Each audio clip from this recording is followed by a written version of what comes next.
ચાલો મિત્રો, અમે જઈ રહ્યા છીએ માધવપુરના મેળે બાઇક લઈને જઈ રહ્યા છીએ, કેમ કે ત્યાં 4 વ્હીલ પાર્કિંગ અહીંયાથી 3 કિલોમીટર દૂર છે અને અહીંયાથી આપણે રિક્ષામાં જવું પડે, એ તકલીફવાળું કહેવાય. ચાલો હવે માધવપુરના મેળા આવી ગયા છીએ. આ એક ગેટ છે પેલો, પણ ત્યાં પ્રવેશ કરવા દેતા નથી, પોલીસવાળા ઊભા છે. ચાલો બીજા ગેટથી જઈએ. ચાલો અમે અંદર આવી ગયા છીએ. જો તમે બધી બાજુ ટુર્નામેન્ટ છે, ફજત છે અને બીજા ઘણા બધા રાઇડ્સ છે અને આ બાજુ પ્રદર્શન માટેની જગ્યા છે. ચાલો મિત્રો, હવે હસ્તકલા હેટમાં પ્રવેશ કરીએ. એક્ઝિબિશન કમ સેલ છે. ચાલો હવે અંદર જઈશું. અંદર આવી ગયા છીએ અને ગુજરાતના બધા જિલ્લામાંથી બધા વેચવા માટે આવી ગયા છે. આણંદના છે, પોરબંદર અને રાજકોટ છે અને અલગ અલગ વસ્તુઓ છે. જેમ જેમ આપણે દરેક જિલ્લામાં જેમ હસ્તકલા હોય છે તેમાં અહીંયા એ પણ છે. પણ અહીંયા એક નવી વાત એ જ હતી કે બીજા રાજ્યોમાંથી પણ લોકો વેચવા આવેલા હતા, જેમ કે નાગાલેન્ડ, આસામ, મેઘાલય, સિક્કિમ, ત્રિપુરા, ત્યાંથી બધા લોકો વેચવા માટે આવેલા હતા. જો તમે અલગ અલગ વસ્તુઓ છે તમે જોઈ શકો છો અને ઘણી ગર્દી હતી, કેમ કે પગ મૂકવાની જગ્યા તો હતી પણ આમ શું કહેવાય કે ખરીદી કરવા માટે આમ જગ્યા નથી મળતી. અહીંયા વાંસની બનેલી વસ્તુ પણ જોઈ શકો છો, જે અલગ અલગ વસ્તુઓ છે. ચાલો હવે પ્રદર્શન જોવા જઈશું, કેમ કે પ્રદર્શન જ મહત્ત્વનું છે. બાકી મેળા તો બધી જગ્યાએ જતા જ હોય. તમે જોઈ શકો છો અહીંયા પ્રદર્શન માટેની બહુ વિશાળ જગ્યા છે, પરંતુ હજી તડકો છે, તડકો લાગતો નથી. પરંતુ સાંજ પડશે તેમ તેમ બધાએ પ્રોગ્રામ ચાલુ થશે. બધાએ રાજ્યોમાંથી બધાએ નૃત્યકાર આવશે અને રમશે. મલ્હાર અને એના મમ્મી બંને એન્જોયમેન્ટ કરે છે અને તમે સ્ટેજ જોઈ શકો છો. અમે બહુ હાઇટમાં ઉપર બેઠા છીએ અને અહીંયા ફ્રી ઓફ કોસ્ટ છે. એ વસ્તુ વધારે સારી છે, જેમ કે કંઈ ચાર્જ નથી, ફ્રીમાં બેસવાનું, ફ્રીમાં આવવાનું છે.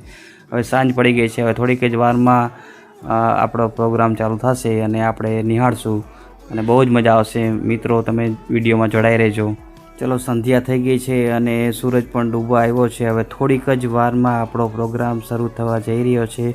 બધાય નૃત્યકારો તૈયાર જ છે, ગેટ ઉપર ઊભા જ છે. બસ હવે સાંજ પડે એટલી વાર છે, લાઇટ ચાલુ થાય એટલી વાર છે. ત્યાં થોડીક જ વારમાં ચાલુ થશે. પ્રોગ્રામ શરૂ થઈ ગયો છે, પરંતુ હવે હું કાંઈ બોલીશ નહીં, એનો ઓરિજિનલ અવાજ જ આવશે.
તમે જોઈ શકો છો કે ભગવાન શ્રી કૃષ્ણ અને રૂકમણીજી સાક્ષાત પધારી રહ્યા છે.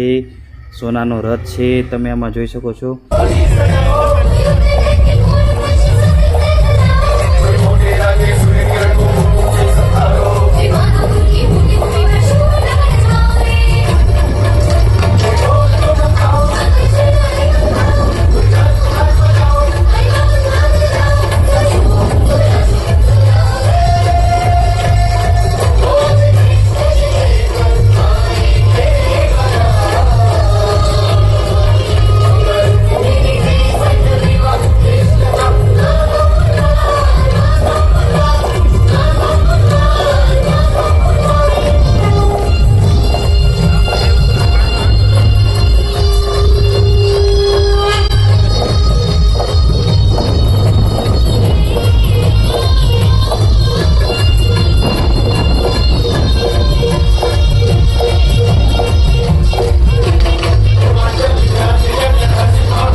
ચાલો મિત્રો, પ્રોગ્રામ પૂરો થઈ ગયો તો પછી અમે જમવા તરફ જતા હતા, પણ એ પહેલાં થોડુંક ખરીદી કરી લઈએ. ચારે બાજુ ખાવાનું જ હતું, શું ખાવું એ નક્કી નથી થતું, પણ હવે જઈએ.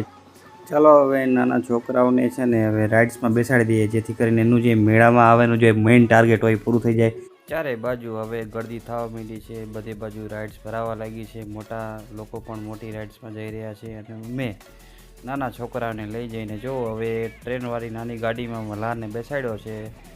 હવે એ 2-3 આટા મારશે અને પછી મજા કરશે. જો આવી રહ્યો છે, નજીક આવશે હમણાં. એ ક્યાં ગયો? આમાં નથી, કેમાં છે? આ રહ્યો, આમાં છે, એ રહ્યો. ચાલો હવે એને લગભગ બીજી રાઈડમાં બેસવાનું છે, આ હેલિકોપ્ટરવાળી. આ જો હેલિકોપ્ટરમાં આટા મારે છે, આમથી આમ, આમથી આમ. નાના છોકરાને આમાં મજા આવી જાય. એને મેળામાં આ માટે જ આવવાનું હોય, બીજું કંઈ ન હોય. મેળામાં રમકડા ખરીદવા હોય ને બીજું આ રાઈડમાં બેસવું હોય.